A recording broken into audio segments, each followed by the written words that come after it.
आज अपन इस वीडियो के अंदर बात करने वाले हैं बायोजियोकेमिकल साइकिल था वो क्या होता है उसको अपन ने डिस्कस कर लिया था। अपना नेक्स्ट टॉपिक है कि कार्बन साइकिल क्या होता है, कि कार्बन चक्र आखिरकार होता क्या है, उसको अपन इस वीडियो में एक्सप्लेन करेंगे।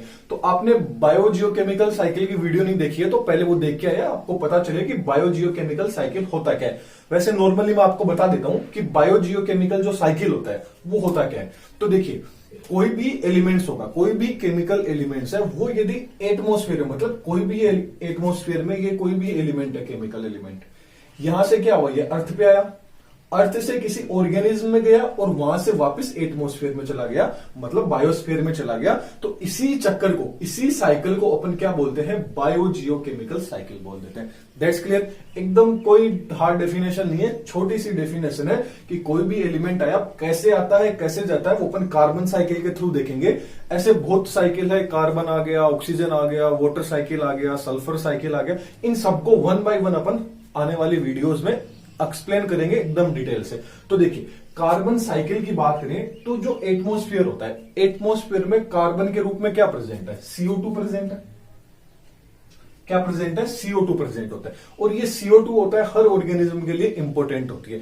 फिर भी देखिए, हर ऑर्गेनिज्म के लिए CO2 इंपॉर्टेंट है, फिर भी CO2 की जो अपना एटमॉस्फेयर है उसके अंदर कितनी अमाउंट होती है, कितनी मात्रा होती है, ओनली 0.03%। कितनी होती है, 0.03%। इतनी सी अमाउंट होती है किसकी, CO2 की एटमॉस्फेयर में। तो देखिए अब कैसे ये साइकिल के रूप में कैसे चलता है कार्बन, कैसे अर्थ पे आएगा, कैसे किसी ऑर्गेनिज्म में जाएगा, कैसे उसमें काम करेगा और वापस वो साइकिल कहां चला जाएगा, अर्थ में। तो इसी को अपन एक्सप्लेन करेंगे। देखिए, अब ये जो CO2 है, ये CO2 कहां प्रेजेंट है, एटमॉस्फेयर में। यहां से क्या होगा, फोटोसिंथेसिस के द्वारा जो प्लांट होंगे वो क्या करेंगे, इसको ऑब्जॉर्व कर लेंगे। क्या करेंगे, प्लांट हो गया, कुछ बैक्टीरियाज भी हो सकते हैं, ये क्या करेंगे, और भी चीजें हो सकती है। ये क्या करेंगे, प्लांट को किसके रूप में, जो फोटोसिंथेसिस की जो प्रोसेस होगी, कौन सी, फोटोसिंथेसिस।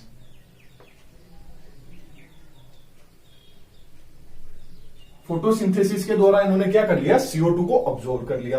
अब क्या होगा, अब ये जो प्लांट है फोटोसिंथेसिस के द्वारा क्या बनाएंगे, कार्बोहाइड्रेट का फॉर्मेशन कर लेंगे। किसका फॉर्मेशन करेंगे, कार्बोहाइड्रेट का। और ये कार्बोहाइड्रेट कौन ले लेगा, ये कार्बोहाइड्रेट ले लेंगे एनिमल्स। कौन से एनिमल्स लेंगे, जो प्राइमरी कंज्यूमर होंगे। कौन से होंगे, जो प्राइमरी कंज्यूमर होंगे, प्राथमिक जो उपभोक्ता होंगे, वो क्या करेंगे, प्लांट से CO2 को ले लेंगे। अब प्राथमिक उपभोक्ता कौन से आ गए, जो ओनली फॉर क्या खाते हैं, प्लांट्स वगैरह खाते हैं। अब देखिए, प्राइमरी जो एनिमल्स होंगे, जो कंज्यूमर है, इनसे क्या चला जाएगा, सेकेंडरी कंज्यूमर के पास। मतलब जो सेकेंडरी एनिमल्स है उनके पास, सेकेंडरी कंज्यूमर के पास ये CO2 क्या हो गई, चली गई। अब सेकेंडरी कंज्यूमर होंगे, वो क्या करेंगे, सेकेंडरी कंज्यूमर क्या करेंगे, रेस्पायरेशन के थ्रू क्या करेंगे, इसको वापस एटमॉस्फेयर में भेज देंगे।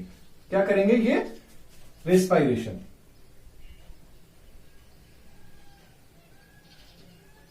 सेकेंडरी कंज्यूमर ने क्या किया, रेस्पायरेशन के थ्रू वापस से इसको कहां भेज दिया, एनवायरमेंट के अंदर भेज दिया। तो एक साइकिल तो क्या बन गया ऐसे।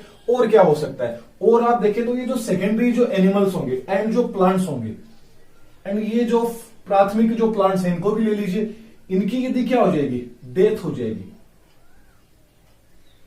इनकी क्या हो जाए, यदि डेथ हो जाए तो भी क्या होगा, इनसी डेथ से जो भी CO2 होगी वो क्या होगी, एटमॉस्फेयर में रिमूव कर दी जाएगी। जैसे ही इनकी डेथ होगी वैसे ही क्या होगी, इनके द्वारा जो CO2 होगी वो वापस इन्वायरमेंट के अंदर चली जाएगी, एटमॉस्फेयर के अंदर क्या होगी, चली जाएगी। तो ये भी देखिए साइकिल के रूप में हो रहा है। डायरेक्ट यहाँ पे जो प्लांट है उनकी भी डेथ हो सकती है, जो एनिमल्स है उनकी भी डेथ होगी, तो उनकी डेथ के कारण क्या होगा, जो CO2 होगी वो कहां चली जाएगी, इन्वायरमेंट के अंदर चली जाएगी।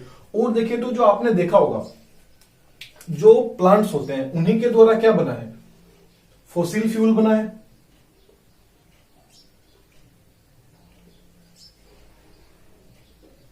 क्या बना है, फॉसिल फ्यूल बना है। अब फॉसिल फ्यूल किनसे बना है, आपको भी पता है, प्लांट से।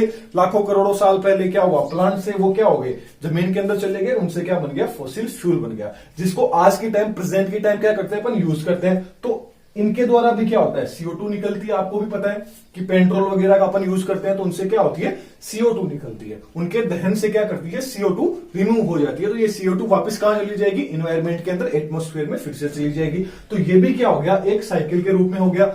अब देखिए ये जो CO2 है, ये CO2 यदि एनवायरमेंट के अंदर ही, ये CO2 क्या करेगी, यदि एनवायरमेंट के अंदर ही जो वाटर है, वाटर से क्या कर लेगी, बाइंड, मतलब बाइंडेड विथ वाटर। वाटर से यदि ये बाइंड हो जाएगी तो किसका फॉर्मेशन करेगा, ये बना लेगी H2CO3। किसका फॉर्मेशन कर लेगी, H2CO3 का फॉर्मेशन कर लेगी यदि जो CO2 है, क्योंकि एनवायरमेंट में वाटर भी है। फिर क्या होगा, ये जो H2CO3 है ये क्या करेगा, बाइंड हो जाएगा, बाइंड विथ कैल्शियम।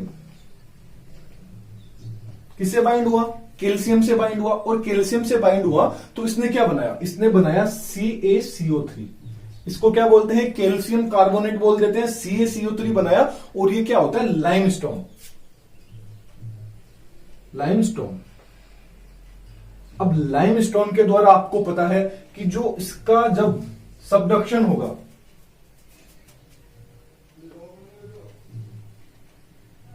इसका क्या होगा, जब सबडक्शन होगा तो क्या करेगा, ये CO2 को क्या करेगा, रिलीज करेगा। CO2 को क्या कर देगा, रिलीज कर देगा। और ये CO2 कहां चली जाएगी, वापस अपने एनवायरमेंट के अंदर चली जाएगी, एटमॉस्फेयर के चली जाएगी। तो ऐसे आप देख रहे हो, जब जब CO2 अर्थ के ऊपर आ रही है, जैसे जैसे अर्थ के ऊपर आ रही है, ठीक वैसे ही किसी न किसी वे के अंदर क्या हो रही है, वापस वो एनवायरमेंट के अंदर जा रही है। जल्दी से अपन इसको रिवाइज कर लेते हैं। देखिए ये जो CO2 है इन्वायरमेंट के अंदर प्रेजेंट है। ये CO2 के अंदर जब फोटोसिंथेसिस के द्वारा, आपको पता है कि प्लांट्स है वो CO2 को लेते हैं। तो प्लांट्स जैसे ही CO2 को ले लेंगे तो कार्बोहाइड्रेट का फॉर्मेशन करेंगे। और इन कार्बोहाइड्रेट को क्या होंगे, जो प्राइमरी कंज्यूमर होंगे। प्राइमरी कंज्यूमर कौन से होंगे, जो कंज्यूमर क्या खाते हैं, ओनली फॉर ग्रीन प्लांट लेते हैं। अब इन प्राइमरी कंज्यूमर को मान लिया कोई खा लेगा तो क्या हुआ, वो सेकेंडरी कंज्यूमर हो गया। और सेकेंडरी कंज्यूमर क्या होगा, रेस्पिरेशन के थ्रू क्या कर लेते हैं, एक तरह से बोल सकते हैं अपन लोग सेकेंडरी कंज्यूमर में आ जाते हैं। तो अपन लोग क्या करते हैं, रेस्पिरेशन के थ्रू CO2 को छोड़ देते हैं। तो एक तरीका तो ये हो गया, CO2 क्या होगी, यहां से कहां चली जाएगी, इन्वायरमेंट में भी जा सकती है। और यहां से वापस ये जो प्लांट है ना, इनके पास भी क्या हो सकती है, ये CO2 चली जाएगी। तो ऐसे तो एक वेरी हो गया। और ये इन्वायरमेंट में भी जा सकती है। ठीक ऐसे ही ये जो एनिमल्स हैं, प्लांट्स हैं, इनकी यदि डेथ हो जाएगी तो भी इनके द्वारा जो CO2 होगी वो क्या कर दी जाएगी, रिलीज कर दी जाएगी। तो ये भी कहां चली गई, इन्वायरमेंट के अंदर चली गई, एटमॉस्फेयर में चली गई। अब जो प्लांट्स है, उन प्लांट्स का जो फॉसिल फ्यूल बनेगा, क्योंकि लाखों करोड़ों साल बाद क्या बन जाता है, उनका फॉसिल फ्यूल बन जाता है। और उनका अपन कंजक्शन कर लेते हैं तो वो कहां चला जाता है, दहन कर लेते हैं। तो CO2 वापस इन्वायरमेंट के अंदर चली जाती है। या आप सबको पता है। ऐसे ही यदि CO2 वाटर के साथ में बाइंड हो जाएगा इन्वायरमेंट में ही, तो वो किसका फॉर्मेशन कर लेगा, H2CO3। फिर क्या होगा, जैसे ही कैल्शियम के साथ में बाइंड होगा तो लाइमस्टोन का क्या कर लेगा, फॉर्मेशन कर लेगा। फिर इसमें सबडक्शन की प्रोसेस होगी और ये CO2 को क्या करेगा, रिलीज करेगा। और ये CO2 कहां चली जाएगी, वापस इन्वायरमेंट के अंदर चली जाएगी। तो बस इतना सा एकदम इजी सा कार्बन साइकिल है। और नोट्स का मैंने आप लोगों को बता रखा है, यहां आप सिर्फ समझिए, नोट्स आपको टेलीग्राम पे मिल जाएंगे। ओके, नेक्स्ट वीडियो में अपन फिर मिलेंगे। Thank you.